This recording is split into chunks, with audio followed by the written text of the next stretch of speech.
लोणारी युवा प्रतिष्ठान दिनदर्शिकेला झाली 8 वर्ष पूर्ण. 2018 पासून ते 2025 सलग 8 वर्षे लोणारी युवा प्रतिष्ठान ही दिनदर्शिका ना नफा ना तोटा या तत्वावर तयार करत आहे. यामध्ये समाजातील उद्योजक, नेते, अधिकारी, डॉक्टर, शिक्षक, तलाठी, ग्रामसेवक विविध लोकांची माहिती तयार करून महाराष्ट्रामधील लोकांपर्यंत पोहोचवण्याचं काम लोणारी समाज युवा प्रतिष्ठान दिनदर्शिकाद्वारे केले जाते. 8 वर्षापासून केले आहे. त्यामुळे समाज एकवटला जातोय, अद्ययावत माहिती मिळते. त्यामुळे दिवसेंदिवस दिनदर्शिकेची लोकप्रियता वाढत आहे.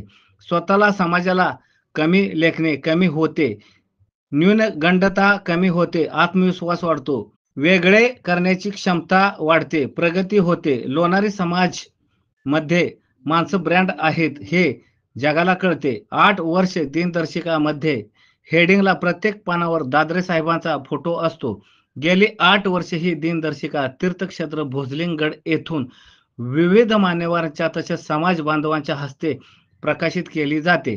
त्यानंतर समाजातील गावोगावी वाटली जात असल्यामुळे लोणारी समाज बांधवांमध्ये एक प्रकारची ऊर्जा निर्माण होत आहे.